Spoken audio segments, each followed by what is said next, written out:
गोष्ट अदम्य इच्छाशक्तीची.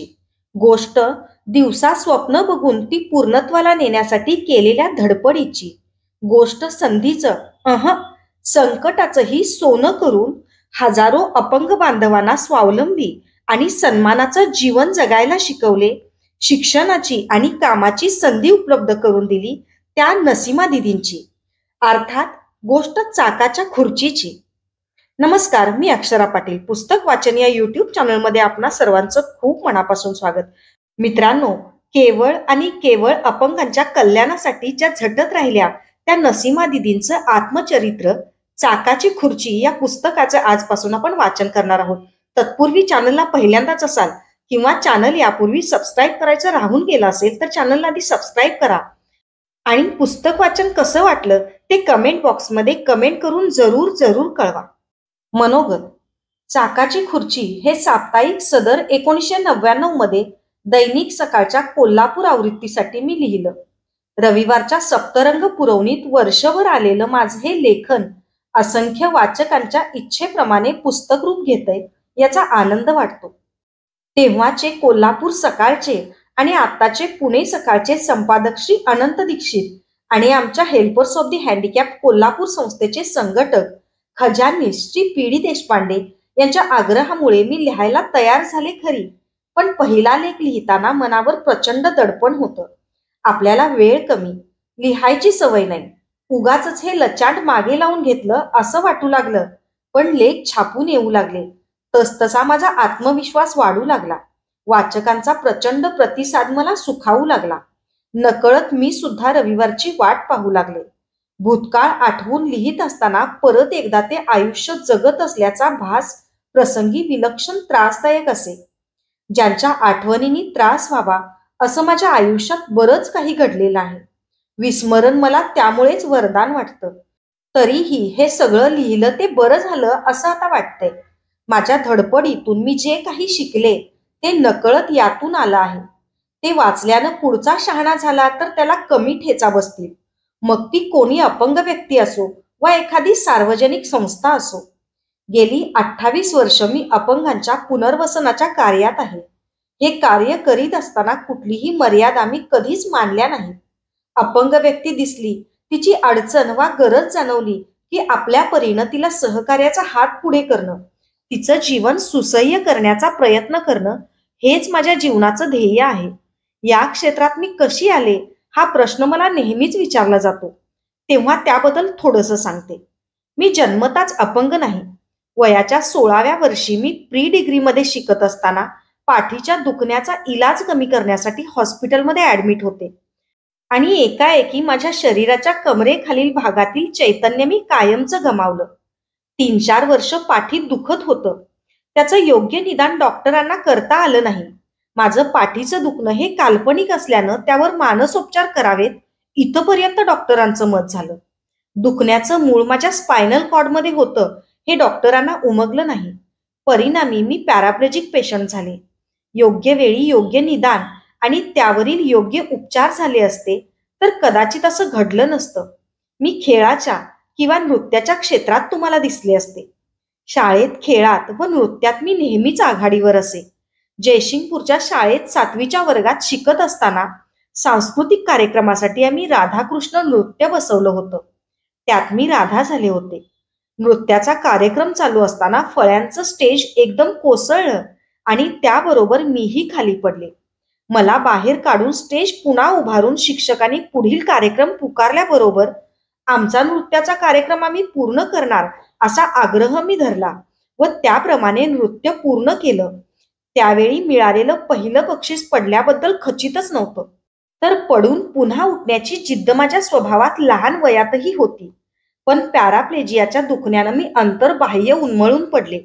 मला अपंगत्व आल्यानंतर 6 महिन्यातच माझे वडील हृदयविकाराच्या झटक्यानं पैगंबरवासी झाले. माझ्या डोळ्यांसमोरील अंधकारमय भविष्य मला अधिकच गडद भासू लागलं. कमालीच्या नैराश्यानं ग्रासलेल्या आणि बिछाण्याला खिळलेल्या अवस्थेत असताना मला उभारी देण्याचा प्रयत्न करणाऱ्यांचा मला राग येत असे. यांचं काय जातंय सांगायला, ज्याचं जळतं त्यालाच कळतं अशी माझी मनोभूमिका होती. मला व्हीलचेअर, चाकाची खुर्ची देऊ करण्यात आली तेव्हा ती मदतही मला नकोशी वाटली. मनाच्या अशा काळ्याशार डोहात 3 वर्ष डुंबून मी अधिकच खोल खोल पाण्यात जात असताना एके दिवशी मला बाबूकाका दिवाण भेटले. शारीरिकदृष्ट्या माझ्यासारखेच म्हणजे पॅराप्लेजिक असूनही बाबूकाका म्हणजे मूर्तिमंत चैतन्य होतं. त्यांची स्वानुभवातून विना संकोच मला माझ्या शारीरिक अडचणींच्या बाबतीत मार्गदर्शन केलं. त्यांनीच मला शिकवलं की दुसऱ्यांकडून मदत घेताना अजिबात कमीपणा बाळगू नये. आपल्याला शक्य होईल तेव्हा आपण इतर अपंगांना मदत करून त्याची परतफेड केली म्हणजे झालं. हीच माझी अपंग पुनर्वसन कार्यामागील प्रेरणा होय. बाबूकाका दिवाणांच्या प्रेरणेनं आम्ही 1972 मध्ये अपंग क्रीडा स्पर्धेमध्ये सहभागी होण्यासाठी बेंगलोरला गेले असताना तिथे बाबूकाकांनी असोसिएशन ऑफ फिजिकली हँडिकॅप्ड या संस्थेच्या रूपानं अपंगांसाठी उभ्या केलेल्या कल्पवृक्षाच्या दर्शनानं मी दिपून गेले व त्यांना मनोमन माझं गुरु मानलं. त्यांच्या पाऊलखुणांवरूनच माझी आजवरची वाटचाल झालेली असून यापुढेही त्यांचं जीवन माझ्यासाठी दीपस्तंभाचं काम करीत राहील याची मला खात्री वाटते. 1973 सालीच मी मुंबई व नंतर इंग्लंडला खेळात भाग घेण्यासाठी जाऊन आले. त्या निमित्तानं विजय मर्चंट या आणखी एका महामानवाचा प्रेरणादायी अल्पसहवास मला लाभला. इंग्लंडच्या क्रीडा स्पर्धांमध्ये अपंगांचे आत्मविश्वासाने फुललेले चेहरे पाहून आल्यावर मला आपल्याकडील अपंगांच्या चेहऱ्यावरील खिन्नता अधिकच जाणवू लागली. सामाजिक कार्यात अनेक भलेबुरे अनुभव गाठीशी घेऊन मी आणि माझी मैत्रीण रजनी करकरे अपंग पुनर्वसन संस्थेतून बाहेर पडलो. काही काळ व्यक्तिगत पातळीवरून कार्य करून पुढे 1983 साली आम्ही दोघींनी श्रीमती विजयादेवी घाटगे आणि सौ सुहासिनी देवी घाटगे यांच्या मदतीनं helpers of the handicapped Kolhapur ही संस्था सुरू केली. 2000 सालापर्यंत हेल्पर्सनं 7,000 पेक्षा अधिक अपंग व्यक्तींना सुमारे 1.25 कोटी रुपयांचं पुनर्वसन सहाय्य केलं आहे. याचं अतीव समाधान वाटतं. अपंगत्व हे पूर्वजन्मीच्या पापाबद्दल देवाचा शाप आहे, कर्माचा भोग आहे अशी समजूत आजही पूर्णपणाने दूर झालेली नाही. दयाबुद्धी, अतिकाळजी एका बाजूला तर उपेक्षा वंचना दुसरीकडे अशा 2 ध्रुवांवर राहणाऱ्या अपंगांची संख्या आजही कमी नाही. यातून अपंगांमधील न्यूनगंडाची भावना वाढीला लागते. ही न्यूनगंडाची भावना हे खरं अपंगत्व आहे. मानसिकता ही वस्तुस्थितीपेक्षा जास्त महत्वाची असते. छोट्याशा पंथीनं खोलीवर अंधार दूर करू शकतो. पंथीची ज्योत चेतवणं गरजेचं असतं. ती अधिक काळ ठेवण्यासाठी सूर्योदयाच्या स्नेहमय तेलाची आवश्यकता असते. आई वडील, भाऊ बहिणी, मावशा मामा यांनी माझ्यावर केलेली माया शब्दात मांडण्या पलीकडची आहे. संस्थेच्या कार्यानिमित्तानं दिवस आणि वसतिगृह व्यवस्थेसाठी बऱ्याचदा रात्रीचा मुक्कामही तिकडेच हे सर्व माझी आई क्षमाशीलतेनं सहन करते. चाकांच्या खुर्चीतून मला मुंबईला पहिल्यांदा माझ्या प्रिय समुद्राच्या लाटांपर्यंत नेणारा माझा भाऊ, परमप्रिय अजीज आज संस्थेच्या गॅस एजन्सीची व व्यवसाय प्रशिक्षण केंद्राची बरीचशी जबाबदारी अत्यंत कार्यक्षमतेनं सांभाळत आहे. त्याची पत्नी इर्शाद संस्थेची विश्वस्त आहे. संस्थेसाठी आर्थिक व वस्तुरूप सहकार्य मिळवण्याच्या कामात ती पुढे असते. माझी ही वहिनी स्वयंपाक इतका छान करते की संस्थेकडे खास पाहुणे आले की त्यांच्या खाण्यापिण्याची जबाबदारी आम्ही तिच्यावर सोपवतो. माझी मोठी बहीण रिहाना हिचे पती श्री ऐतबार शाह खान हे आमच्या संस्थेचे आणखी एक विश्वस्त आहेत. संस्थेची मुंबईतील महत्वाची कामं ते करतात. लहानपणी मला उचलण्यापासून ते संस्थेची रजिस्टर्स रेकॉर्ड्स ठेवण्याच्या कामी माझे मामा हरून खान यांनी मदत केली आहे.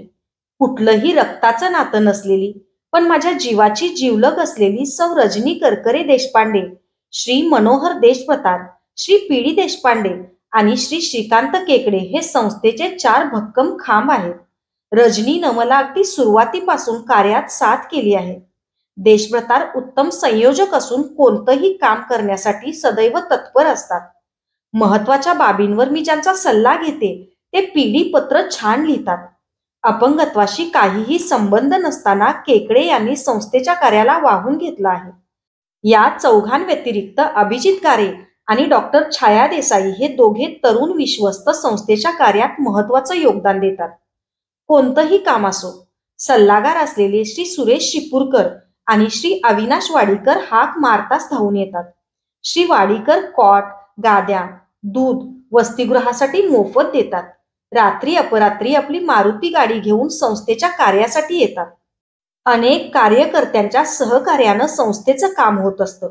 सुशील नाशिककर, दस्तगीर पठाण, सुबोध मुंगळे, राजीव कांबळे, विजय साबळे, रमेश रांजणे हे संस्थेचे दीर्घकाळ सहकारी आहेत. अभिजित गारे बरोबर विजयकुमार नलवडे आणि हेमंत तेलंग हे रात्र जागून अकाउंटिंगचं काम करतात. मेडिकल सर्टिफिकेट्स देणग्या मिळवणं असो वा इतर कोणतंही काम असो, संसारात अडकल्यानं जास्त काम करता येत नाही अशी खंत व्यक्त करीत बरंच काम करण्यात सौ नीता देशवतार, सौ मंजिरी करकरे, सौ प्रभा कामत यांची बरीच मदत होते. प्रसिद्ध गायिका कुमारी सुचित्रा मोर्डेकर अलीकडे संस्थेच्या कार्यात सामील होऊन सांस्कृतिक कार्यक्रमाबरोबर वसतिगृहाच्या व्यवस्थापनाच्या कामातही सहभागी होते आहे. इंग्रजी आणि महत्वाची मराठी पत्र लिहिण्यासाठी शिवा उर्फ तात्या आठवले संस्थेमध्ये येतात. मुलामुलींना उचलण्यापासून उत्तम फोटो काढण्यापर्यंतचं काम श्री अनिल वेल्लाळ करतात. आमची सुखदुःख, कार्य, प्रश्न वाचकांसमोर आणतात. शिवाजी पाटील, चंद्रशेखर माताडे, उदय कुलकर्णी अशी अनेक पत्रकार मंडळी. संस्थेचे अहवाल, पत्रिका, स्मरणिका, प्रमाणपत्र कलात्मक पद्धतीनं छापण्यामागे सुनील धोपेश्वर यांची सर्जनशीलता असते. संस्थेला लागणारे बोर्ड्स, बॅनर्स पेंटर अथने गेली अनेक वर्ष मोफत करून देतात. साताराम पाटील, सोनाली नवांगुळ यांच्यासारखे नवीन कर्मचारी हे कार्यकर्ते अधिक आहेत. अशांच्या कार्यातून संस्थेचा भविष्यकाळ उज्ज्वल होणार आहे. मुंबईचे निवृत्त न्यायमूर्ती सुभाषचंद्र देसाई आणि पुण्याच्या प्रसिद्ध सामाजिक कार्यकर्त्या अनुताई भागवत आमच्या सल्लागार मंडळावर आहेत. याचा आम्हाला अभिमान वाटतो. दैनिक सकाळच्या संपादनाची मोठी जबाबदारी सांभाळून संस्थेच्या कार्यात मित्र मार्गदर्शनाची भूमिका पार पाडणारे अनंत दीक्षित, वैद्यकीय पुनर्वसनात मोलाची कामगिरी करणारे doctor PG. Kulkarni, doctor Savani Chaugule, doctor Sharad Shinde आणि इतर अनेक डॉक्टर्स, बांधकाम आणि वास्तुरचना यामध्ये उपयुक्तता आणि सौंदर्य यांचा मिलाप साधणारे श्री प्रमोद बेरी, ऑडिट बरोबर मोलाचं मार्गदर्शन करणारे चार्टर्ड अकाउंटंट श्री शरद सामंत, कायदेशीर सल्लागार ॲडव्होकेट श्री माधवराव नानिवडेकर, ॲडव्होकेट श्री स्वानंद कुलकर्णी या सर्वांच्या व्यावसायिक कौशल्याचा उपयोग संस्थेला होत असतो. अशा अनेकांमुळे संस्था प्रगतीपथावर वाटचाल करते आहे. अनेकांचा उल्लेख जागेच्या मर्यादेमुळे व माझ्या नजर चुकीमुळे झालेला नाही, तरी त्यांनी समजून घ्यावं ही विनंती. मेहता पब्लिशिंग हाऊसचे श्री अनिल मेहता आणि सुनील मेहता माझं लेखन शुद्ध आणि अधिक स्पष्ट होण्यासाठी अपरिमित कष्ट घेणाऱ्या चारुलता पाटील या सर्वांच्या प्रयत्नांनी हे पुस्तक सिद्ध झालेलं आहे. त्यांचीही मी मनपूर्वक आभारी आहे. गेल्या काही वर्षात मला अनेक पुरस्कार मिळाले. त्याची रोख रक्कम संस्थेच्या कार्याला देता आली याबद्दलचा आनंद आहे. मात्र कार्य सर्वांनी मिळून करायचं आणि पुरस्कारासाठी फक्त मी पुढे, यामुळे पुरस्कार स्वीकारताना संकोच आणि अपराधीपणाची भावना असते. माझं असं सांगणं आहे की पुरस्कार व्यक्तीला नको, संस्थेला द्या. सर्वांनी मिळून तो स्वीकारण्याचा आनंद काही आगळाच असेल. त्या भाग्योदयाची मी वाट पाहते आहे. आयुष्यात अनेक कटू प्रसंग, स्वप्नभंग माझ्या वाट्याला आले, तरी स्वप्न बघायची माझी खोड कमी होत नाही. स्वप्न दिसण्याचं बंद होणं म्हणजे मृत्यू असं मला वाटतं. बाबा आमटे म्हणतात की भान ठेवून स्वप्न बघावीत आणि ती प्रत्यक्ष आणण्यासाठी बेभानपणे कामं करावीत. हाच माझ्या पुढचा आदर्श आहे. आता हे मनोगत लिहित असताना माझं एक स्वप्न पुरं होत आलंय. मतिमंद आणि पराकोटीच्या अपंग व्यक्तीकरिता एक निवासी केंद्र दर्यानानी ट्रस्टच्या सौजन्याने हेल्पर्स तर्फे आम्ही लोणावळ्याजवळ कान्हे येथे साईबाबा सेवाधाम येथे सुरू करतोय. आमचं उद्याचं स्वप्न आहे अपंग व सदृढ एकमेकांच्या मदतीनं एकाच शिक्षण संस्थेत जीवनोपयोगी शिक्षण घेत आहेत. आदर्श अशा प्रशिक्षण केंद्रात संशोधित स्वरूपात अपंगांसाठी अधिक उपयुक्त, अधिक सोयीस्कर कृत्रिम साधनं अपंग तंत्रज्ञ बनवित आहेत. अनाथ अपंग मुलांसाठी घरकुल उभं राहत आहे. सर्वसामान्यांप्रमाणे विवाह करून अपंग व्यक्ती सुखात समाधानानं जीवन व्यतीत करीत आहेत. 1, 2 अनेक, शेवटी आकांक्षा पुरती गगन ठेंगणे आमच्याही. हेच खरं. अशी अनेक स्वप्न आजही क्षितिजा पल्याडच आहेत. त्यांच्या पाठीमागे मी धावतच राहणार आहे, माझ्या चाकाच्या खुर्चीच्या सहाय्यानं. धन्यवाद. अशाच नवनवीन आणि विविध विषयांवरच्या कथा, कविता आणि पुस्तकांसाठी पुस्तक वाचन बाय अक्षरा पाटील हे चॅनल सबस्क्राईब करा आणि पुस्तक वाचन कसं वाटलं ते कमेंट बॉक्समध्ये जरूर जरूर कळवा. थँक्यू.